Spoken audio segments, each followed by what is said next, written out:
जो अपने कर्म के फल के प्रति आसक्ति को नहीं छोड़ सकते, वे मार्ग से कोसों दूर हैं। अपनी इच्छा की शक्ति से अपने आप को नया आकार दें।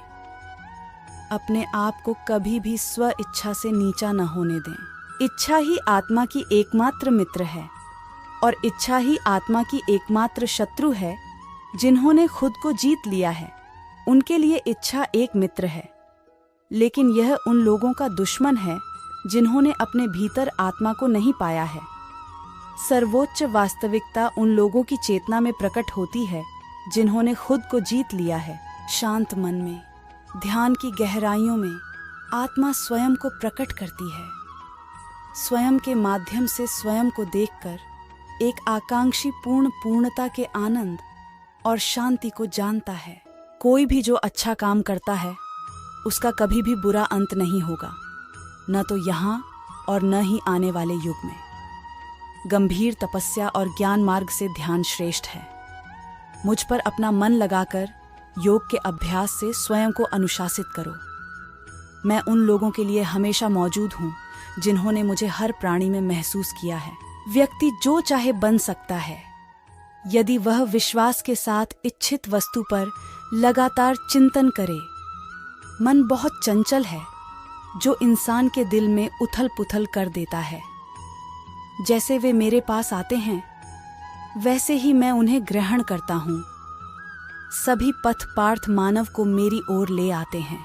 इंद्रियों से मिलने वाला सुख पहले तो अमृत जैसा लगता है। जब ध्यान में महारत हासिल हो जाती है, तो मन हवा रहित स्थान में दीपक की लौ की तरह अडिग रहता है। हे अर्जुन, तीनों लोकों में मेरे पाने के लिए कुछ भी नहीं है, और न ही कुछ ऐसा है जो मेरे पास नहीं है। मैं अभिनय करना जारी रखता हूँ, लेकिन मैं अपनी किसी जरूरत से प्रेरित नहीं हूँ। कर्म मुझ पर इसलिए नहीं टिकते क्योंकि मैं उनके परिणामों से जुड़ा नहीं हूँ। जो लोग इसे समझते हैं और इसका अभ्यास करते हैं, वे स्वतंत्रता में रहते हैं। ज्ञान की भेंट किसी भी भौतिक भेंट से बेहतर है, क्योंकि सब कामों का लक्ष्य आत्मिक बुद्धि है।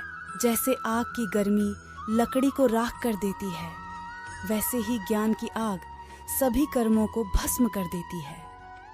अपना काम हमेशा दूसरों के कल्याण को ध्यान में रखकर करें। अप्राकृतिक कर्म बहुत तनाव पैदा करता है। हर व्यक्ति का विश्वास उसकी प्रकृति के अनुसार होता है।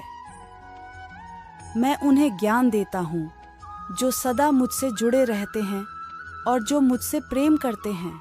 मेरी कृपा से कोई सभी कर्तव्यों का निर्वाह करते हुए भी बस मेरी शरण में आकर अनंत अविनाशी निवास को प्राप्त करता है।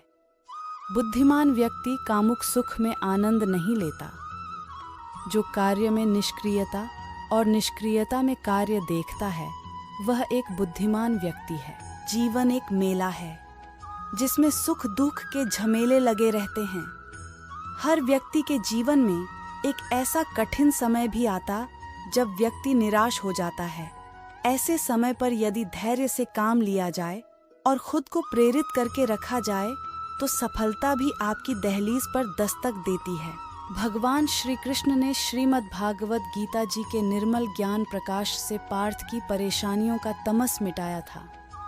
के माध्यम से आप कठिन समय में प्रेरणा से भर देने वाले श्री कृष्ण के विचारों को पढ़ पाएंगे।